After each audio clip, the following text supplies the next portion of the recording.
I want to tell you something, and I need you to hear it the way I mean it. Every man who's ever been lonely, truly lonely, the kind where you stop talking to yourself because even your own voice starts sounding like a stranger, every man like that builds a picture in his head. A picture of who's going to walk through his door one day and make the silence feel like it meant something. And that picture, it's always perfect. Smooth skin, a laugh like bells, hair catching the light just right. I built that picture. Spent 7 years on a ranch in the eastern shadow of the Sangre de Cristo Mountains, and I built it one cold night at a time. I smoothed out every wrinkle, straightened every flaw, made her into something that doesn't exist in the real world. Because the real world has crooked teeth and scars and hands that shake when they're nervous.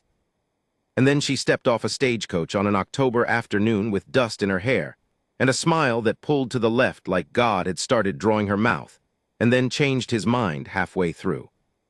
That crooked smile, that's what broke me open. Not the perfect picture I'd been carrying around for 7 years. Not some fairy tale version of a woman I'd invented because I was too afraid to want a real one. With her lopsided grin and her chapped hands and the way she looked at my ranch, at the warped fence posts and the peeling barn and the whole sorry mess of my life, like she was seeing something I couldn't. This is that story, but I should warn you, it's not the kind where the lonely man gets saved. It's the kind where the lonely man learns, slowly and painfully, that he was never waiting for someone perfect. He was waiting for someone brave enough to be imperfect in front of him. And that's a different thing entirely.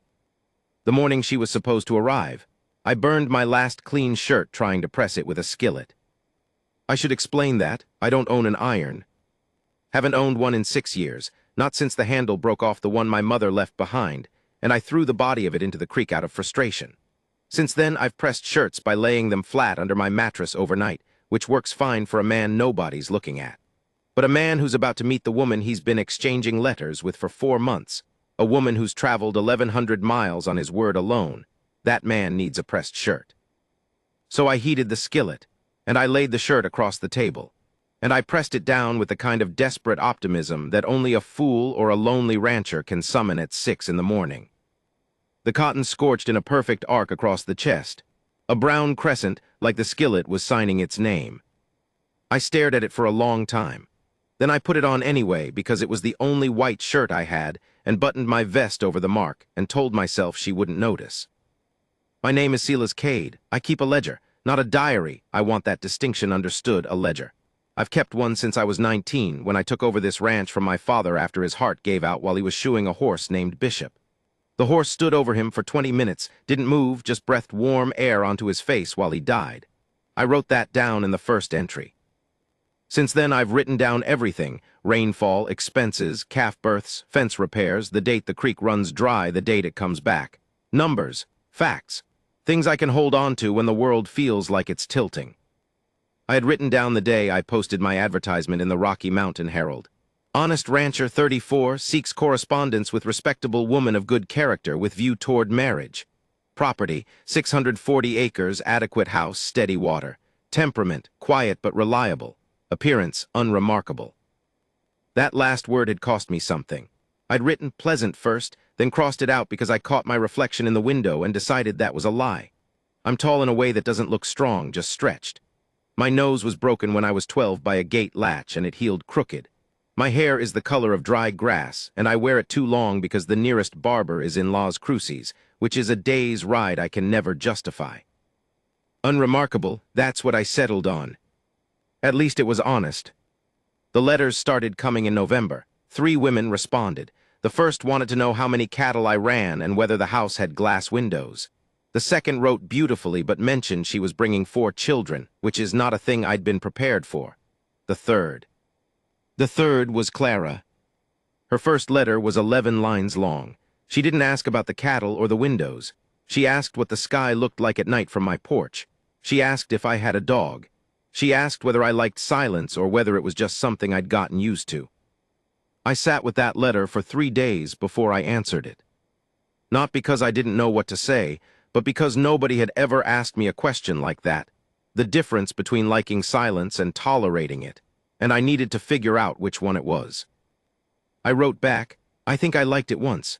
Now I'm not sure if I like it or if I've just forgotten what noise sounds like. Her reply came faster than I expected. One line, "That's the most honest thing anyone has ever written to me."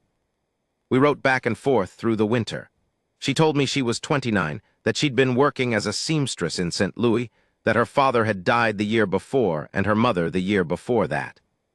She told me she had a scar on her chin from falling into a rain barrel as a child, and that she wasn't beautiful in the way people mean when they say it without thinking. "I have a crooked smile," she wrote. "It pulls to the left. Children stare at it sometimes. I've learned to turn my face when I laugh." I read that sentence 4 times, not because it bothered me, but because the idea of someone turning their face to laugh, hiding the thing that made them most alive, sat in my chest like a stone. I wrote back, "Don't turn your face." 3 words, I don't know where they came from. I'm not a man who says things like that. I catalog rainfall. I note the age of fence posts. I do not tell women I've never met to stop hiding their smiles. But I meant it. And she must have heard that I meant it, because her next letter was the one where she said yes, she would come. The stagecoach was 2 hours late. I know because I stood outside the depot in Mesilla from noon until the dust cloud appeared on the southern road at 10 minutes past 2. I had my ledger in my coat pocket. I'd already written the date. I'd left a blank space next to it, waiting to fill in a single word. Arrived. There were 4 passengers, a drummer with a sample case, a Mexican cattleman I recognized from the spring auction, a woman in a blue dress holding a sleeping child.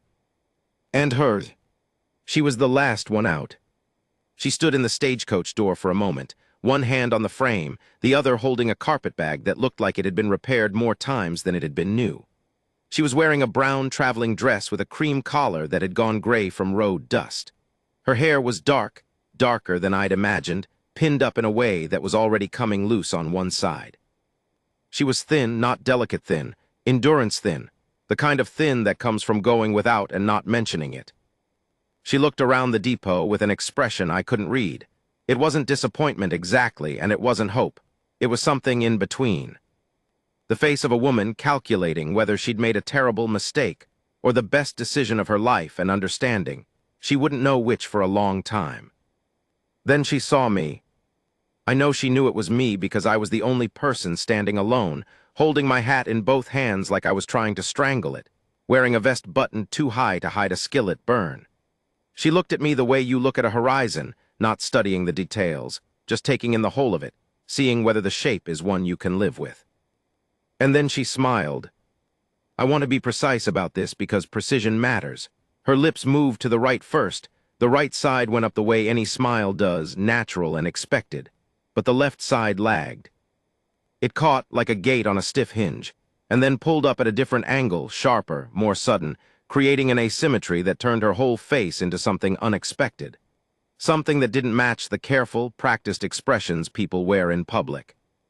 It was, and I'm going to write this down in my ledger tonight in ink, so I never forget it, the most real thing I'd ever seen on a human face. "Mr. Cade," she said. "Yes, ma'am." I burned my good dress trying to press it on the stove in Council Bluffs. I looked at her for a long moment. Then I unbuttoned my vest and showed her the brown crescent across my shirt. She laughed, full open, and she didn't turn her face. The ride back to the ranch took 3 hours. My wagon has a bench seat with a crack down the middle that I've stuffed with burlap, and the road north follows the river for the first 7 miles before cutting east through open grassland. I pointed things out as we went. The Organ Mountains to the west, the line where the cottonwoods meant underground water, a red-tailed hawk that had been nesting on the same dead pine for 3 years running. Clara listened with her hands folded in her lap and her eyes moving constantly. She asked questions I didn't expect. Not how far to the nearest town, or where is the church, but what does the river sound like at night, and do you name the hawks? "No," I said to the second one, "I just call it the hawk." "Maybe it would like a name." "It's a hawk. It doesn't have preferences." She looked at me sideways. "Everything has preferences, Mr. Cade, even hawks." I didn't argue. I wrote down later that evening. She names things. She believes in naming things. The ranch announced itself the way it always does. The leaning fence line appeared first, then the barn with its sway-backed roof, Then the house, small and square and desperately in need of whitewashing, sitting on a rise with the mountains behind it like they were embarrassed to be associated with it. I watched her face as we crested the ridge. I'd been dreading this moment for weeks. In my letters, I'd been honest, adequate house, steady water. But honest and adequate are different things when you're reading words on a page versus staring at a building that looks like it's tired of standing up. Clara looked at the ranch for a long time. She didn't say anything. I could feel something tightening in my chest, a wire being drawn taut between my ribs, and I thought, this is where she asks to go back. This is where the stagecoach might as well turn around. "The porch faces west," she said. "Yes, ma'am. So you can watch the sunset." I yesed, I suppose. She nodded slowly. "That's a good porch." It was not a good porch.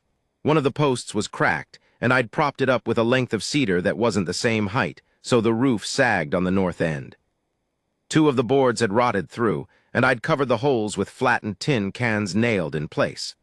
A man standing on that porch needed to know where to put his feet, or he'd go through up to his knee. But Clara said it was a good porch, and the wire between my ribs loosened just a little. I'd prepared the bedroom for her, moved my things to the storage room off the kitchen, where I'd set up a cot between the flour barrel and a stack of horse blankets that smelled like what horse blankets smell like. I'd washed the sheets on the bed, beaten the mattress outside until the dust stopped coming, swept the floor twice, and put a jar of dried sage on the windowsill because I didn't have flowers, and sage was the only thing growing near the house that wasn't grass or thorn. She stood in the bedroom doorway and looked at the sage. "You didn't have to do that," she said. "I know. But you did." "Yes, ma'am." She touched the jar with one finger, turning it slightly so the stems caught the last light coming through the window. "Where will you sleep?" "Storage room." "Is it comfortable?" "It's adequate." That word again? She heard it, I could tell by the way the corner of her mouth twitched, the left side pulling up in that lopsided way that I was already beginning to watch for, the way you watch for the first star after sunset. Not because you need it, because knowing it's there changes the quality of the dark. "Adequate," she repeated. "Is that your favorite word, Mr. Cade?" "It's an honest word. It's a hiding word. Adequate means you don't want to say what it really is." I didn't know what to do with that, so I excused myself to feed the horses and stood in the barn for 10 minutes with my forehead against Clementine's neck, breathing in the smell of hay and leather and the particular warmth that horses give off when the evening cools, and I thought, she sees through words. She looks at the shapes behind them. This was going to be more difficult than I'd planned. The first week was a negotiation of space. I'm a man who moves through his own house like he's trying not to disturb it. I step over the creaking board near the kitchen. I close doors by turning the handle first so the latch doesn't click. I eat standing at the counter because setting the table for one person feels like an accusation. Clara moved differently. She moved like the house was alive and she was introducing herself to it. She opened every cabinet. She tested every window. She found the loose board in the hallway and instead of stepping over it, she pressed it with her toe and listened to the sound it made and said, "That's a C-sharp." "It's a broken board," I said. "It can be both." She unpacked her carpetbag the second morning, and I learned what 1,100 miles of living fits into a single bag. 2 dresses, 1 pair of shoes with the soles worn thin, a sewing kit with more thread colors than I knew existed, a Bible with the spine broken at Psalms, a daguerreotype of a woman I assumed was her mother, and a small wooden box that she put on the shelf beside the bed without opening. I didn't ask about the box. A man who keeps a ledger understands the need for private containers. What I noticed first, what went into the ledger on day 3, was her hands. They were not the hands of a woman in a daguerreotype. They were working hands, calloused along the fingers where the needle would rest, with a small burn scar on her right wrist and nails cut short and uneven. When she was thinking, she pressed her thumb against each fingertip in sequence, pinky to index and back, like she was counting something only she could hear. She cooked the 3rd night. I hadn't asked her to. I'd been managing with beans and cornbread and whatever shame I could swallow alongside them, but I came in from the pasture at dusk and the house smelled different. Not better, exactly. Different. Like someone had opened a door in a room I didn't know existed. She'd made a stew from the salt pork and the withered potatoes and the half an onion I'd forgotten in the root cellar. It should have tasted like what it was, the last groceries of a man who goes to town once a month and buys without imagination. But she'd done something with it. Added sage from the jar on the windowsill, maybe. Or just the fact that someone else's hands had touched the food changed the way it sat on my tongue. We ate at the table. She'd set it 2 plates, 2 forks, 2 cups, and the symmetry of it hit me somewhere I wasn't prepared for. I looked at those 2 plates and thought, this is what a house is supposed to look like from the inside. We didn't talk much that first meal. She asked about the cattle, how many, what breed, when I moved them to winter pasture. Practical questions. The questions of someone who understood that a ranch is a living thing that needs feeding, not a backdrop for a romance. I answered in numbers because numbers are what I have. 47 head. Mixed breed, mostly Hereford crosses. Winter pasture by November if the grass held. 3-mile drive to the South Canyon where the walls blocked the worst of the wind. She listened, and then she asked a question that stopped my fork halfway to my mouth. Do you like ranching, Silas, or is it just what you were left with? Nobody had called me Silas since my mother died. I set down my fork. I looked at this woman, this thin, crooked-smiling, word-seeing woman who had traveled 1,100 miles to sit at my table and ask me whether I loved my own life, and I realized I didn't know the answer. I'll have to think about that, I said. Take your time. She smiled, left side lagging, pulling up sharp, making her face into something asymmetrical and completely, devastatingly honest. I'm not going anywhere. I opened my ledger that night and wrote. She asked if I like ranching. I don't know, and I'm 34 years old and I have never been asked. Then below it, she said she's not going anywhere. Then below that, in smaller letters, like I was embarrassed even to admit it to a book, I hope that's true. By the 3rd week, Clara had reorganized my kitchen, repaired the curtain I'd been using as a dish rag because I didn't realize it was a curtain, and planted something in the strip of dirt between the porch and the fence that she said would be larkspur by spring. I stood over the little trench she'd dug and stared at it the way a man stares at a thing he doesn't understand. Bare dirt with seeds in it. It looked like nothing. It looked like a scratch in the ground. But she looked at it the way she looked at most things, like she could see what it would become before it had the decency to become it. You're planting flowers, I said. Not a question, more of an accusation. I'm planting potential. She wiped her hands on her apron, my old work apron, which she'd taken over without asking, and which looked different on her, less like a piece of canvas and more like something that belonged to someone who used it with intention.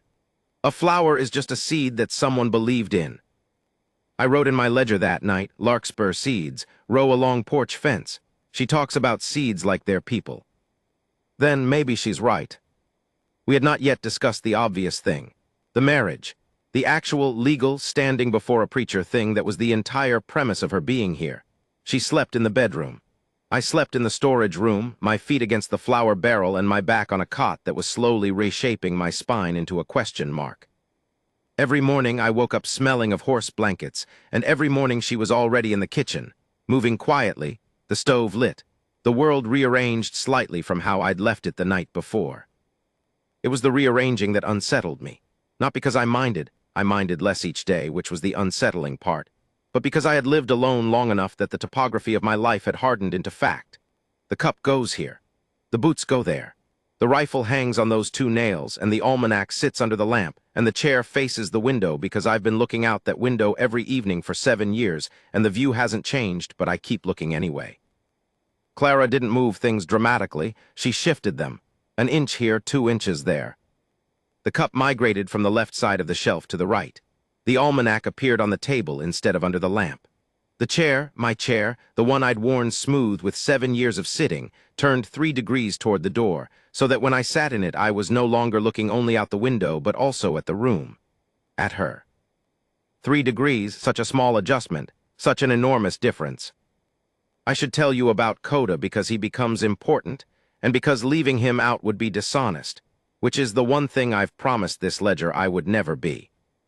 Coda was an Apache man who lived in the foothills east of my property, in the broken country where the grassland gives way to pinon and juniper, and the rocks turn the color of dried blood. I had known him for 4 years. Known is a generous word. We had an arrangement, which is different from a friendship the way a fence is different from a handshake. Both mark a boundary, but one of them trusts you. The arrangement was this. Koda's family grazed a small herd of horses through the eastern edge of my land in winter, where the canyon walls kept the wind off and the creek ran year-round. In return, he brought me venison twice a season and helped me move cattle when the weather turned bad enough that I needed hands and didn't have any. We didn't talk much. Koda was not a man who spent words casually. He spoke English the way he did everything else, precisely, without waste, each word chosen the way you'd choose a tool from a rack, reaching past the ones that almost fit to find the one that exactly fit. His silences weren't empty. They were structural. They held things up. He came by on a Tuesday, 3 weeks after Clara arrived. I saw him from the barn. He rode a buckskin mare that moved like water over rock, smooth and unhurried, covering ground without appearing to try. He pulled up at the fence line and waited. That was the protocol. You don't ride onto another man's property uninvited, even when you have an arrangement. You wait at the line, and the invitation is a nod or a wave or just the absence of a rifle. I waved. He dismounted and led the mare through the gate I'd left open for exactly this purpose, and he was halfway across the yard when Clara came out onto the porch. She was carrying a bucket of wash water which she'd been about to throw into the dirt by the steps, and she stopped when she saw him. Not in fear, I want to be clear about that. I watched her face, and there was no fear in it. There was attention. The same kind of attention she gave to everything, seeds, broken boards, the shapes behind words. She was looking at Koda the way she looked at the world, as something to be understood, not something to be afraid of. Koda stopped too. He looked at her, then at me, then back at her. "You have a woman," he said, not a question. "She arrived 3 weeks ago. From St. Louis." He considered this. Koda's considering had a physical quality. You could almost see the thought moving through him, the way you can see wind moving through tall grass even though wind itself is invisible. "Long way to come for this," he said, and the corner of his mouth moved in a way that might have been amusement. Clara set down the bucket. "It's a good porch," she said. Koda looked at the porch, the cracked post, the cedar prop, the tin can patches over the rotted boards, and then he looked at her with an expression I had never seen on his face before and have not seen since. It was recognition, not of her personally, but of something in her. The way a man who's walked a hard road recognizes the gait of someone else who's been walking one. "The post is cracked," he said. "I know," she said. "It will fall before winter." "I know that too." He nodded, then he turned to me and said, "Your woman sees things." It wasn't a compliment exactly. Or rather, it was a compliment in the way Koda gave them as statements of fact, observations about the world that happened to be favorable. The sky is blue, the creek runs south. Your woman sees things, all equally true, all equally unadorned. He stayed for an hour. We discussed the winter grazing. His herd had grown by 4 foals, and he wanted to know if the East Canyon could handle the additional weight on the grass. I said it could if the fall rains came. He said the fall rains would come because the ants were building their mounds high, which he trusted more than any almanac. I didn't argue, because he'd been right about the ants 3 years running, and my almanac had been wrong twice. Clara brought coffee. She brought it without being asked, which I noted because I had not asked her to make coffee, and I was not sure we had enough coffee to be offering it to guests. But she poured 3 cups and sat on the porch step, avoiding the tin can patches with a precision that suggested she'd already memorized their locations, and she listened. She listened the way she did everything, completely. Without performing the act of listening, without nodding excessively or making the small, encouraging noises that people use to prove they're paying attention. She just absorbed it. And when Koda paused, not finished, just pausing in that structural way of his, she said, "How do the foals handle the canyon in deep snow?" Koda looked at her for a long moment. "The foals follow the mares know the ground. Even under snow. Especially under snow, the ground doesn't change just because you can't see it."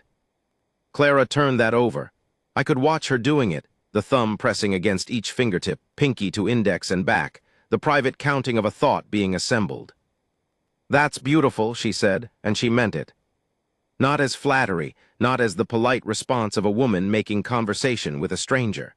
She meant it the way she meant everything, as a raw, unprocessed observation about the world, delivered without the protective padding of social convention. Koda finished his coffee and stood. He looked at me one more time before he mounted the buckskin. "The porch post," he said. I'll bring Juniper. Juniper doesn't crack. He rode out through the gate and up the eastern slope without looking back, and I stood in the yard holding an empty coffee cup and feeling like something had shifted that I couldn't name.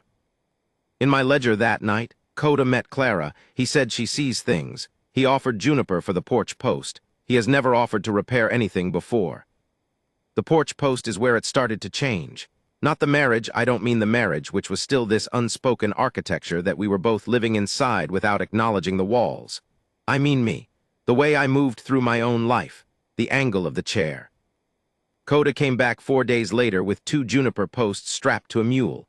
He didn't announce himself. I saw him from the south pasture and rode back to find him already on the porch, pulling out the cracked post with a methodical violence that was oddly satisfying to watch. Things that are broken should be removed entirely, not propped up. That's what his hands were saying as they worked, though his mouth said nothing. Clara was there. She carried out a pitcher of water without being asked, and she sat on the step, the safe part of the step, and watched him work with that total, unperforming attention. I helped. We set the new posts together, Coda and I, tamping the bases with flat stones and packing the dirt tight.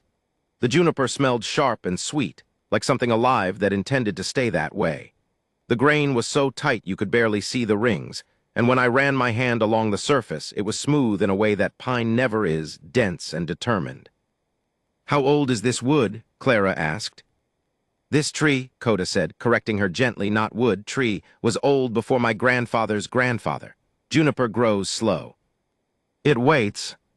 Waits for what? To be needed." Clara looked at the post, newly set, already holding the weight of the porch roof with a steadiness the old one had never managed. She pressed her palm flat against it and closed her eyes for a moment, and I thought she might be feeling the grain, but later she told me she was listening. "Listening for what?" I asked. "I don't know yet. I wrote it down. I wrote everything down. That was my quirk, my private religion, the act that tethered me to the surface of my own life. But I was beginning to notice that the ledger was changing. The entries used to be numbers, rainfall, head counts, expenses, dates. Now they were filling with other things. She listened to the juniper post. Coda called the wood a tree. The stew had sage in it again. She pressed her thumb against each fingertip when she was thinking, pinky to index and back. The ledger was becoming a record of her, and by extension, a record of me noticing her. A record of attention, which is maybe what a ledger was always supposed to be. The weather turned in the second week of November. Not gradually, the territory doesn't do gradual. One morning the sky was high and blue, and the grass was gold, and the air smelled like dust and distance. And the next morning the sky was the color of a bruise, and the wind came down from the mountains with a sound like tearing cloth, and the temperature dropped 30 degrees between dawn and noon. I knew what that meant. Cattle needed moving. 47 head in the north pasture, 3 miles from the South Canyon where the walls would break the wind, and the creek ran through even in deep cold. 3 miles doesn't sound like much until you're pushing cattle against a wind that's trying to push them the other direction, and you're doing it alone because you've always done it alone because there is no one else. Except there was someone else now, 2 someones. Coda appeared at the fence line at first light without being asked, the way he'd appeared every November for 4 years. His buckskin mare was blanketed with a woven saddle pad in colors that moved against the gray sky like a signal fire, red and gold and deep blue, bright against the monochrome landscape of early winter. "Wind's coming from the north," he said, which was his way of saying we should start moving. Clara was on the porch. She was wearing my second coat, my storm coat, the heavy canvas one I kept on a nail by the door, and it hung past her knees and swallowed her hands and made her look like a child playing dress-up, except for her face, which was not a child's face. It was the face of a woman watching 2 men prepare to ride into weather that could kill, understanding the stakes without being told, calculating what she could do without asking whether she was allowed to do it. "I can ride," she said. I looked at her. "You didn't mention that in your letters." "You didn't ask." Fair enough, I hadn't asked a lot of things. I'd asked about the sky in silence and whether she had a dog. I'd asked about her parents and her sewing. I had not asked whether she could ride or cook or plant larkspur or listen to fence posts or see through words to the shapes behind them. I had not asked because I hadn't known those were questions that needed asking. She rode Clementine. My mare was steady and patient with an unfamiliar rider, which is more than I deserved from a horse I'd been neglecting emotionally for 7 years. Clara sat the saddle the way she did everything, with attention, adjusting to the animal beneath her rather than imposing herself on it, finding the rhythm instead of forcing one. The three of us pushed the cattle south through the morning. The wind was a physical thing, a wall of moving air that carried grit and ice crystals, and the sharp mineral smell of snow that hasn't fallen yet but is gathering itself to fall. The cattle didn't want to move. Cattle never want to move, it's their defining characteristic, the fundamental stubbornness of an animal that weighs 800 pounds and knows it. Coda worked the east flank. He rode the way he spoke, with precision, without waste, every movement of the mare calculated to put pressure on exactly the right animal at exactly the right moment. I took the west. Clara rode drag, keeping the stragglers from peeling off, and she did it without instruction, reading the herd's movements the way she read everything else, by watching, by absorbing, by understanding the pattern before it declared itself. We lost one. A yearling calf, stubborn and scared, bolted east into a draw choked with scrub oak and vanished. I pulled up and looked into the draw and calculated the time it would take to go in after it against the time we had before the weather closed in completely, and the math didn't work. The draw was narrow and rocky, and a horse in there could break a leg, and the wind was getting worse, and 46 head needed to reach the canyon before the snow started, and one calf in a draw was a loss I could absorb. I'd made that calculation before. Every rancher has. You count what you can save and you let go of what you can't, and you write the loss in the ledger and you move on. Clara pulled Clementine up beside me. She looked into the draw, she looked at me. She didn't say anything, but her left hand was pressed against the saddle horn, and her thumb was moving, pinky to index and back, pinky to index and back. "We have to leave it," I said. She nodded slowly. "The snow's coming." "I know. One calf isn't worth." "I know, Silas." Her voice was steady, but there was something underneath it, a vibration like the loose board in the hallway, a note she couldn't keep from sounding. "I know." We pushed the rest of the herd into the South Canyon as the first snow began to fall. Fat, wet flakes that stuck to everything, the cattle's backs, the horses' monays, Clara's eyelashes when she blinked. Coda closed the gap in the canyon wall with brush he'd cut from the juniper stand, weaving it tight enough to block a wandering cow but loose enough to let the creek through. He worked without hurrying. The snow accumulated on his shoulders, on the brim of his hat, in the creases of his hands, and he didn't brush it off. He let it settle the way he let most things settle, trusting that what needed to melt would melt in its own time. We rode back in near silence. The snow muffled everything, hoofbeats, wind, the creak of leather, the sounds a world makes when it's shutting down for winter. Clara rode between us, Clementine picking her way through the whitening grass with the careful confidence of a horse who knows the ground even when she can't see it. The ground doesn't change just because you can't see it. At the ranch, we unsaddled in the barn. Coda rubbed down the buckskin and blanketed her and put her in the empty stall I kept open for his visits. Clara unsaddled Clementine with hands that were shaking, from cold, from exertion, from the adrenaline of a day spent fighting weather and cattle, and the particular exhaustion of making decisions that cost something. I watched her hands shake and I almost reached out to steady them. Almost. My own hand moved 3 inches toward hers and then stopped, hanging in the space between us like a word that gets caught halfway out of your mouth. She saw it, of course she saw it, she saw everything. She didn't close the distance.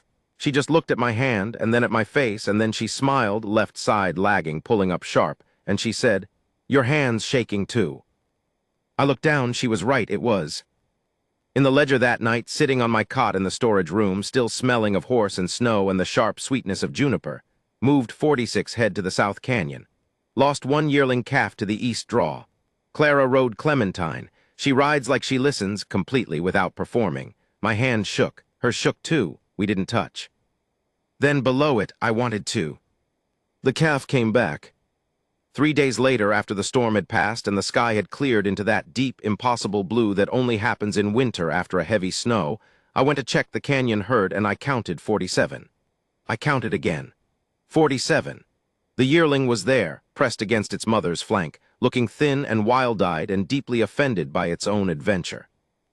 I don't know how it found its way. 3 miles through a snowstorm, through scrub and rocks and draws that could swallow a full-grown steer in the dark in the wind. It should not have survived. The math of it doesn't work. A yearling calf alone in that weather has no business being alive. And yet there it stood, steam rising from its back in the morning sun, trembling and stubborn and profoundly, irrationally alive. I rode home and told Clara. She was on the porch, standing on the new juniper posts that Coda had set, which held the weight of the roof and her weight and the weight of the snow that had accumulated in the night without so much as a creak. "The calf came back," I said. Her face did something I hadn't seen before. It crumpled, not into sadness, into relief, into the sudden collapse of attention she'd been carrying for 3 days without mentioning it, the way she carried everything, quietly, without performance, absorbing the weight of the world into her thin, endurance-built frame. She pressed her hands over her mouth. Her eyes filled.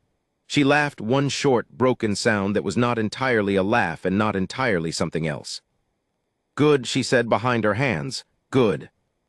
I stood in the yard with the snow up to my boot tops and the sun making everything bright and sharp and painful to look at, and I felt something shift in my chest, not the tightening wire this time, but the opposite. An opening, a hinge swinging wide. A door I hadn't known was closed because I'd never tried to open it. I want to tell you what that felt like, but the truth is I don't have the words. I have numbers. I have adequate. I have the precise measurements of rainfall and the dates of first frost and the weight of a yearling calf that should have died but didn't. I have all the facts a man can accumulate in 7 years of living alone, and not one of them describes what it feels like to watch a woman with a crooked smile cry with relief over a calf she'd never touched. So I'll tell you what I wrote in the ledger, because the ledger is the only place I've ever been able to say true things. "The calf came back," Clara cried. "I think I understand now why she came 1,100 miles, not for the ranch, not for adequacy, for this, for the chance to care about something and have it." Winter came the way it always does in the territory, all at once and without apology. By December, the snow had settled into the landscape like it owned the place, filling the draws and smoothing the ridges and turning the world into a single unbroken surface of white that ran from the porch steps to the foot of the mountains. The sky pressed low. The light changed, became thinner, colder, the color of watered milk. The days shrank down to 9 hours of gray brightness between long, deep darks. I've wintered alone 6 times on this ranch. I know what solitary winter feels like. It's not dramatic. It's not a howling blizzard or a wolf at the door or any of the things people who have never lived it imagine. It's quieter than that. It's waking up in the dark and going to bed in the dark and spending the hours between in a silence so complete that the sound of your own chewing becomes company. It's the slow erosion of urgency.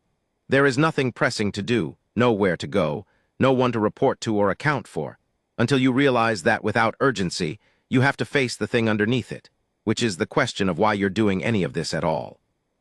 I'd always answered that question with the ledger. Numbers, tasks, the mechanical maintenance of a life that runs on its own momentum. Fence repairs in January, supplemental feed by February, calving starts in March, the calendar as purpose, the routine as religion. But this winter was different, and the difference had a name, and the name was Clara. She sewed. That was her winter occupation, the thing her hands did while the world outside contracted. She'd brought the sewing kit with its impossible variety of threads. Colors I hadn't known thread came in, greens and golds, and a blue so deep it looked like a piece of the sky pressed flat. And she worked every afternoon by the window where the light was best, turning fabric into things with a speed and precision that bordered on violence. Not violence, that's wrong. Intention, that's the word. She sewed with intention, each stitch placed deliberately, the needle moving through cloth with the same quality of attention she brought to everything, listening to the juniper post, watching the herd, asking questions that cut to the bone. She made curtains first. Actual curtains from a bolt of muslin she'd found in the bottom of a trunk I'd forgotten I owned, and when she hung them the kitchen changed. I can't explain how curtains change a room. They shouldn't. They're cloth. They hang. They block light or admit it. But when she stepped back and looked at them and then looked at me with that crooked smile, the kitchen became a different place. A place that had been considered. A place where someone had made a decision about beauty and acted on it. "You don't need curtains," I said, "because I am a man who points out the unnecessary, which is a particular form of cowardice when the thing you're really afraid of is admitting that something unnecessary has made your life better. Nobody needs curtains, Silas. That's the point. I wrote that down. She made a shirt next. For me. She didn't ask my measurements. She just looked at me one morning with that absorbing attention, her eyes moving across my shoulders and down my arms, and I felt simultaneously seen and skinned. 3 days later, she handed me a shirt. Blue cotton, simple collar, buttons she'd carved from a piece of antler she'd found in the barn. I put it on and it fit. Not adequately. Perfectly. Not the perfection of a tailor who's measured and fussed and adjusted, the perfection of someone who'd looked at me so closely and so honestly that she knew the exact shape of me without asking. The antler buttons were smooth and warm under my fingers, each one slightly different from the others because antler is a natural thing, and natural things refuse to be identical. I buttoned them slowly and thought about the word she'd used, potential, and how a piece of antler lying forgotten in a barn has no potential until someone looks at it and sees a button. Thank you, I said, 2 words, entirely inadequate. She was already cutting fabric for something else. You're welcome, Mr. Cade. Silas. She looked up, her thumb pressed against her fingertips, pinky to index, back again. Silas, she said, and it sounded different in her mouth than it sounded in my own head. Warmer, like the word had been waiting for her particular voice to say it properly. Christmas approached like a quiet accusation. I hadn't celebrated it in years. What's the point of marking a holiday alone? You can't toast yourself. You can't give yourself a gift you didn't know you were getting. The whole architecture of celebration requires at least 2 people, and for 6 years I'd been one, so I'd let December 25th pass like any other day. Chores, ledger, the stove, the dark. But Clara began to change the house in ways that had nothing to do with curtains or shirts. She cut pine boughs from the stand behind the barn and laid them along the windowsills, and the sharp green smell of them filled the rooms like an argument against winter. She found candle stubs in the kitchen drawer and set them on the mantel, and in the evenings she lit them, and the light moved on the walls like something alive, like the house itself was breathing. I watched her do these things and felt a pressure building in my chest that I recognized as the need to reciprocate. Not because obligation demanded it, but because something in me, something that had been dormant so long I'd forgotten it was there, buried under 7 years of solitary winters and adequate meals, and a chair angled toward a window. Something in me wanted to give her a thing she didn't expect. I am not a gift-giving man. I don't know how to choose objects that carry meaning. My instinct is to give useful things, a new awl, a better lamp wick, the kind of gifts that say I notice what you need but don't say I notice you. And the difference between those 2 statements is the entire width of a human heart. I went to Coda. This is embarrassing to admit, and I am only admitting it because the ledger demands honesty. I rode to Coda's camp on a Tuesday morning in mid-December, through snow that came up to the stirrups, and I found him outside his shelter splitting firewood with an efficiency that made my own woodcutting look like a man attacking a stump with a grudge. He stopped when he saw me, set the axe head down in the stump and waited, because Coda always waited, because waiting was one of his most precise tools. I need help, I said. He considered this, the cattle. No, the cattle are fine. I sat on my horse and looked at the sky and then at the ground and then at a point somewhere between the 2 that didn't require eye contact. Clara, it's Christmas. I don't know what to give her. The silence that followed was the longest of Coda's silences I had ever experienced. It went on so long that I began to wonder if I'd spoken in English or accidentally constructed a sentence in some language neither of us understood. Then his mouth moved in that way that might have been amusement, and he pulled the axe from the stump and leaned it against the shelter wall and said, "Come inside." Coda's shelter was a structure of bent poles and hides and woven blankets, warmer than my house and better designed, which I noted with the particular humility of a man who'd been outbuilt by someone using materials found on the ground. Inside, on a low shelf made from cedar planks, were a number of objects I didn't examine closely because they weren't mine to examine. He reached to the back of the shelf and brought out a small wooden box. Not rough, sanded smooth, the grain tight and figured, the lid fitted so precisely it sealed with a whisper of air. Cedar. I could smell it from 3 feet away, sweet and clean and persistent. I made this, he said, for keeping things. I can't take. I'm not giving it to you, I'm giving it to her. I looked at the box. I looked at Coda. He stood with his arms at his sides and his face carrying the same expression he'd worn the day he met Clara, That look of recognition, of seeing in someone else the evidence of a road hard traveled. "Why?" I asked. "Because she listens to trees." He said it simply, the way he said everything as a fact about the world. "The creek runs south. The ants build high. She listens to trees. A woman who listens to trees should have a box made from one." I carried the cedar box home in my saddlebag, wrapped in a piece of deerskin Coda had given me for the purpose, and I set it on the shelf in the storage room behind the flour barrel where Clara wouldn't find it.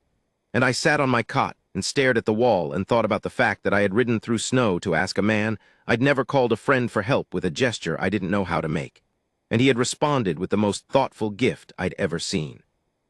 In the ledger, Coda made a cedar box for Clara. He said she listens to trees. He is a better man than I have given him credit for being, and I have been living next to him for 4 years without understanding that. Christmas morning, I need to tell this part carefully. I woke before dawn. The storage room was cold. The stove in the kitchen didn't reach this far, and my breath hung in the air like smoke from a fire that hadn't been lit. I lay on the cot and listened. The house was quiet, but it was a different quiet than the one I'd known for 7 years. It was a quiet that contained someone. A warm body in the next room, a heartbeat behind a wall, the subtle presence of another life sharing the same structure of wood and stone and air. Occupied quiet, that's what it was, not empty, occupied. I got up. I pulled on the blue shirt Clara had made, the antler button still warm and smooth, still slightly different from each other, and I picked up the cedar box from behind the flour barrel and I walked into the kitchen. She was already there. Of course she was. Standing at the stove, the pine boughs on the windowsill catching the first gray light, the candle stubs on the mantel unlit but present, waiting. She was wearing her brown traveling dress, the one she'd arrived in, which she'd mended so many times it was more thread than original fabric, a patchwork of repairs that told the story of every mile she'd traveled. She turned when she heard me. The left side of her smile came up late, sharp, honest. "Merry Christmas, Silas." "Merry Christmas." I held out the box. Just held it out both hands the way you'd hold something you were afraid of dropping. She looked at it. She looked at me. Her thumb went to her fingertips, pinky, ring, middle, index, and back. She took the box and opened it, and the smell of cedar filled the kitchen like a second set of pine boughs, like the forest had sent a representative. The inside was smooth, sanded to a softness that felt like touching water, and empty, which was the point, a container for whatever she decided to keep. "I didn't make it," I said, because honesty, because the ledger, because lying to her would be like lying to the sky. "Coda made it." He said a woman who listens to trees should have a box made from one. Clara held the box in both hands and pressed it against her chest and closed her eyes, and I watched her face do something I had never seen it do before. Both sides of her smile came up at the same time. Even, symmetrical. For one moment her face was perfectly balanced, perfectly aligned, and it was beautiful in the way people mean when they say it without thinking. And then the moment passed, and the left side lagged again, and the crooked smile returned, and she was Clara, imperfect, asymmetrical, lopsided, real. And I realized that the moment of perfect symmetry hadn't been more beautiful than this. It had been less. The crooked smile was better. The crooked smile was her. "I have something for you too," she said. She went to the bedroom and came back carrying the small wooden box she'd brought from St. Louis, the one she'd put on the shelf the first day without opening, the one I'd never asked about because a man who keeps a ledger understands private containers. She held it out. I took it. It was lighter than I expected, pine, not cedar, the grain rougher, the lid not as precise. A box made by someone who didn't have Coda's hands but had made it anyway. I opened it. Inside was a folded piece of paper. I unfolded it and read, in Clara's careful handwriting. "The sky from your porch is wider than any sky I've ever seen. I don't have a dog. I don't like silence, I just got used to it. Your word adequate is a hiding word, and I'm going to take it apart until I find what's underneath. I came here because you wrote, 'Don't turn your face.' 3 words, nobody had ever said that to me.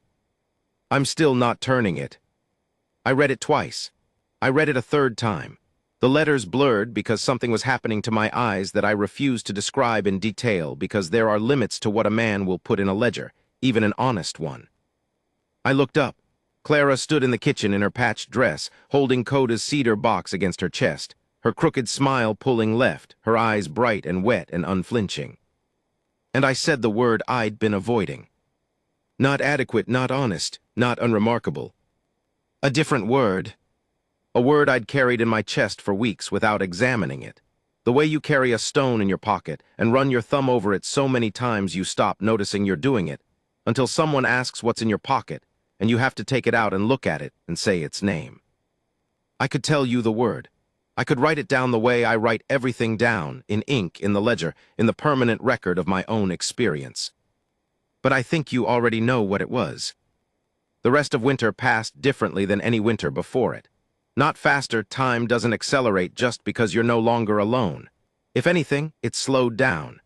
Each day became more granular, more detailed, full of the small moments that two people create when they share a space. I will tell you some of them because they matter, and because the ledger insists. She taught me to sew. Not well, my hands are made for fence posts and bridles, not needles, but well enough to close a torn seam, which she said was all any person really needed to know, how to close a tear. I pricked my finger 11 times in the first lesson. She counted. She laughed at each one, that full, open, lopsided laugh, and by the 11th I was pricking my finger on purpose. I taught her to read the creek, where it ran fast and where it pooled, and what the color of the water meant, clear for good grazing, brown for snowmelt, green for too much standing. She listened the way she always did, completely, and then she said, "The creek and I are alike." We both came a long way, and we both changed color along the route. Coda came by every 2 weeks through the winter, checking on his horses in the canyon, bringing venison, staying for coffee. He and Clara developed a language I wasn't part of, not a spoken language, but a gestural one, an exchange of observations about the natural world that I could follow in substance but not in essence. She'd point to a formation of clouds and he'd nod. He'd pick up a stone and turn it in his hand and she'd lean forward. They were reading the same book, and I was still working on the alphabet. I wasn't jealous. Jealousy requires a sense of ownership, and I didn't own Clara any more than I owned the hawk or the creek or the way the light hit the mountains at dawn. What I felt was something closer to awe, the recognition that two people from entirely different worlds could find a common grammar in the shape of clouds and the weight of stones. One evening in February, after Coda had gone and the fire was low and Clara was sewing by candlelight, I asked her about the wooden box she'd brought from St. Louis. Not what was in it. I knew what was in it now. I asked her why she'd kept the note all those months, why she'd brought it 1,100 miles to give to a man she'd never met. She set down her sewing. She pressed her thumb against her fingertips, pinky, ring, middle, index, back. "Because I needed to know if the man who wrote those 3 words was real," she said. "People write things in letters that they can't say out loud and can't live up to in person. I needed to see your face when you saw mine. I needed to know if you'd flinch." "And did I?" "No, you showed me a skillet burn." I laughed, a real laugh, the kind that starts somewhere low and moves upward and changes the shape of your chest on the way out. It was, I realized, the first time I'd laughed like that in years. Maybe longer, maybe ever. She smiled, left side lagging, always catching up, always arriving a half-second late with twice the honesty. Spring came in March the way it always does, stubbornly, refusing to be elegant about it. The snow didn't melt gracefully. It turned to mud. The creek flooded its banks and receded and left behind a margin of debris that looked like the earth had emptied its pockets. The grass came back in patches, irregular and tentative, like it wasn't sure winter was really done. The larkspur sprouted. Clara found it on a Tuesday morning, the small green shoots pushing through the mud beside the porch fence, and she called me over with a voice I'd never heard her use. High and cracked and trembling with a joy so unguarded it made my throat tight. "Look," she said, "just that, look." I looked. 3 shoots, small, pale, barely there. Growing in the strip of dirt between the porch and the fence, in ground I'd walked over 1,000 times without seeing anything but dirt. She'd put seeds in that ground in October, and the seeds had spent the winter in the dark, in the cold, under snow, and now they were growing. "Potential," I said. She looked at me. Her eyes were bright. Her crooked smile was enormous, the left side pulling up so sharply it nearly caught the right, and for a moment the asymmetry was so pronounced that her whole face seemed to be in motion, rearranging itself around the force of her happiness. "Potential," she confirmed. The preacher came in April, rode up from Mesilla on a gray mule, A thin man with spectacles and a Bible that was in better condition than Clara's, which means he hadn't read it as much. We stood on the porch, the good porch, the Juniper Post porch, the porch that Coda had built and Clara had called good before it deserved the word. Coda stood by the fence, his buckskin mare behind him, and he didn't come closer because the porch was ours and the fence was the line and the line meant something. But his presence was a thing I felt the way you feel the sun on your back, warm and steady and there. Clara wore her brown dress, mended and patched and more thread than fabric. She held a bunch of larkspur she'd cut that morning, the first blooms, purple and blue and delicate, growing from dirt I'd never believed could grow anything. I wore the blue shirt, the antler buttons, the one she'd made without measuring, by looking, by seeing, by knowing the shape of me before I knew it myself. The preacher said the words, I said mine, she said hers. The ceremony took 4 minutes. It was not grand, it was not perfect. The porch still sagged slightly on the north end where the cedar prop had shifted over winter. The mountains behind us were streaked with the last dirty snow of spring. A calf bawled in the South Canyon. The hawk circled overhead, unnamed and indifferent. When the preacher said I could kiss her, I paused, not from reluctance, from the need to look at her face one more time before I changed it with a kiss. The brown eyes, the scar on her chin from the rain barrel. The crooked smile, left side lagging, always arriving late to the same place with more honesty than punctuality. I kissed her. She tasted like sage and creek water and the particular salt of a woman who has traveled a great distance to stand on a porch she believed in before it believed in itself. At the fence, Coda's mouth moved in that way that might have been amusement. He raised one hand, not a wave exactly. An acknowledgement. Then he mounted the buckskin and rode east, toward the broken country of Pinon and Juniper, and he didn't look back because looking back wasn't something he needed to do. I'm writing this in the ledger on a night in late April. The fire is low. Clara is asleep in the bedroom. Our bedroom now. The storage room returned to its original purpose. The cot folded and leaning against the wall like a relic from a civilization that no longer exists. The cedar box sits on the shelf beside the bed, next to the pine box that held her note. 2 boxes, 2 containers, one made by a man who listens to wood, one made by a woman who listens to everything. I want to record something here because the ledger is the only place I've ever been able to say true things, and this is the truest thing I know. I spent 7 years building a picture of perfection, smooth and symmetrical and flawless. A woman without scars or crooked smiles or chapped hands. A woman who didn't exist, couldn't exist, because perfection isn't a human quality, it's an absence of humanity. Clara is not that picture. Clara is the thing that broke the frame. She is a crooked smile and a hiding word, and a strip of dirt with seeds in it. She is a shirt made by looking and a box made from a tree and a note carried 1,100 miles because a man she'd never met wrote 3 words that meant, I will not flinch. I didn't fall for perfection. Perfection is a closed door. I fell for the woman who showed me that doors can open, and that behind them is not the smooth, symmetrical world I'd imagined, but something rougher and more astonishing. A world with crooked smiles and juniper posts and yearling, calves that survive what they shouldn't survive, and larkspur that grows in dirt nobody believed in. The last entry in tonight's ledger. The candle is almost out. Clara's breathing is steady in the next room. The juniper porch is holding. The creek is running clear.